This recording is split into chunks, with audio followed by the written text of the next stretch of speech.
अस्सलामुअलैकुम everyone, welcome back to my channel. तो आज की वीडियो बहुत ज़्यादा इंपॉर्टेंट है ब्राइड टू बी के लिए और हर लड़की के लिए, क्योंकि ये बहुत ज़्यादा मुश्किल चीज़ें हैं जो हर किसी को समझ नहीं आती और बहुत कंफ्यूज रहती है लड़कियाँ। एक तो ये मसला हर किसी को देखना पड़ता है कि हमारे प्राइवेट पार्ट जो है वो बहुत ज़्यादा डार्क हो गए हैं, और अक्सर ये मसला होता है कि बहुत ज़्यादा एक्सेसिव हेयर ग्रोथ होने लग जाती है और उसकी वजह से लड़कियाँ परेशान रहती है कि अब हम लोग क्या करें, इतनी ज़्यादा हेयर ग्रोथ भी होने लगी और दिन ब दिन प्राइवेट पार्ट्स डार्क होने लग गए। कुछ चीज़ें जो आपने हमेशा अपने माइंड में रखनी है वो ये कि आपने कभी भी हेयर रिमूवल क्रीम्स यूज़ नहीं करनी। आप जब भी हेयर रिमूवल क्रीम यूज़ करेंगी तब आपके पार्ट जो है वो बहुत ज़्यादा डार्क भी होंगे और बहुत ज़्यादा एक्सेसिव हेयर ग्रोथ होगी उससे। और शेविंग से भी आप जितना हो सके उतना दूर रहें, आपने शेविंग भी नहीं करनी। एक तो कट निकल लग जाते हैं और दूसरा ये कि बहुत ज़्यादा जल्दी हेयर ग्रोथ होने लग जाती है।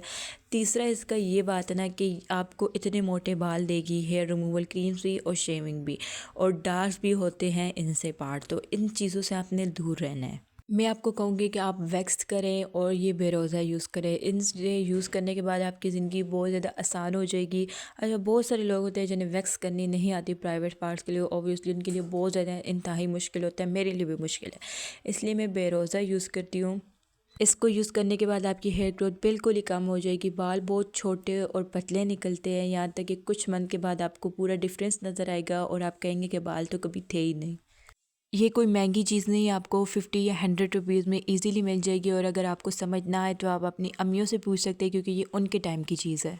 और अगर आपको फिर भी ना मिले तो डिस्क्रिप्शन में मैंने लिंक ऐड कर दिया, आप वहाँ से जाके परचेज़ कर सकते हैं। यूज़ आपने कुछ इस तरह से करनी है कि मटर के दाने जितनी इसकी अमाउंट लेनी है और वो आपकी स्किन के साथ ना लगे, आपके बालों के साथ लगे, और आपने बालों को खींचना है, पुल करना है, आपके बाल इस तरह से इजीली निकल आएंगे और आपको पेन भी नहीं होगा। वैक्स यूज़ करने से बहुत सारे लोगों को इश्यू होता है कि एक तो स्किन हट जाती है, इरिटेशन होने लग जाती है, रेड हो जाती है, एलर्जिक रिएक्शन होते हैं, बहुत सारे इस तरह के इशू आते हैं। मेरी ख़ुद की स्किन के साथ इस तरह से होते हैं, लेकिन आपको इसको यूज़ करने के बाद आपको पेन भी कम से कम होगा। एक तो आप फर्स्ट टाइम करेंगे आपको थोड़ा सा पेन होगा, लेकिन आगे आपको पेन नहीं होगा इससे। अब बात कर लेते हैं प्राइवेट पार्ट की डार्कनेस के ऊपर। बहुत ज़्यादा लोगों को इशू रहता है। वैक्स और बेरोज़ा यूज़ करने के बाद आपकी डार्कनेस कम भी होगी, लेकिन परमानेंटली आपने किस तरह से उसे ख़त्म करना है, अपने glycolic acid based toner use करने हैं। ग्लाइकोलिक एसिड एक ऐसा एक्टिव है जो आपकी पिगमेंटेशन और डार्कनेस को बिल्कुल ख़त्म कर देता है, इसलिए आपको अपनी बॉडी के ऊपर जहाँ कहीं पिगमेंटेशन, डार्कनेस या टैनिंग नज़र आए तो आपने ये टोनर्स यूज़ करने हैं। और प्राइवेट पार्ट के लिए तो और भी ज़्यादा ज़रूरी है।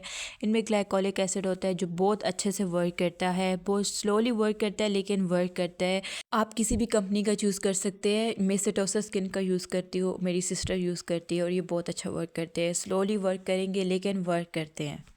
यूज़ करने से पहले आप फेस के ऊपर यूज़ करते हैं, जहाँ कहीं भी आपकी वो जगह जो हो वो क्लीन हो बिल्कुल, देन आपने उसके ड्रॉप्स अप्लाई करने हैं।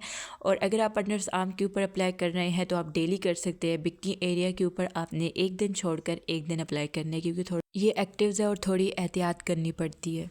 ये चीज़ उन लोगों के लिए जिन्हें बहुत ज़्यादा बैक्टीरिया इन्फेक्शन या बैड स्मेल का इशू रहता है, तो आप लोग इसे यूज़ कर सकते हो। इस पर टी ट्री है, लैक्टिक एसिड है जो बैक्टीरिया को किल भी करता है और आपको बैड ओडोर्स, बैड स्मेल से बचा भी देता है। और अक्सर प्राइवेट पार्ट्स के ऊपर छोटे छोटे दाने निकलने लग जाते हैं, तो ये उनके लिए बहुत ज़रूरी चीज़ है, क्योंकि इसमें टी ट्री है तो ये उन सबको ख़त्म करेगा, ये बैक्टीरिया कॉज करते हैं। पीएच बैलेंस को भी मेंटेन रखता है और आपको बहुत ज़्यादा हाइजेनिक रहना है, तो ये आपके लिए बहुत ज़्यादा ज़रूरी है। 700 रुपीज़ में आपको मेडिकल स्टोर से मिल जाएगा। जो लोग इसे परचेज़ नहीं करना चाहते ना, तो उन्हें बैक्टीरिया या बैड ओडोर का इशू रहता है, तो उन्होंने फिटकरी एलम लेना है। और जब भी आप शावर लें तो आप अपने पानी में मिक्स कर लें और या फिर उससे गीला करके रब कर ले एरियाज़ के ऊपर, तो ये बहुत अच्छा रहता है आपके लिए, ये भी आपको बैक्टीरिया से बचाएगा। आज की वीडियो यही तक थी और होप्स हो कि आपको मेरे ये पॉइंट्स सारे समझ आ गए होंगे। मैं आपकी बहन हूँ और आपको बहनों वाले मशवरे देती हूँ और होप्स हो कि आप सबको ये मशवरे समझ भी आते होंगे। तो खैर, मेरी आप सबसे रिक्वेस्ट है कि ज़्यादा से ज़्यादा मेरे चैनल को सब्सक्राइब करें, लाइक कमेंट और शेयर करें, और जिसको भी शेयर करें उन्हें ज़रूर कहें कि मुझे सब्सक्राइब करें।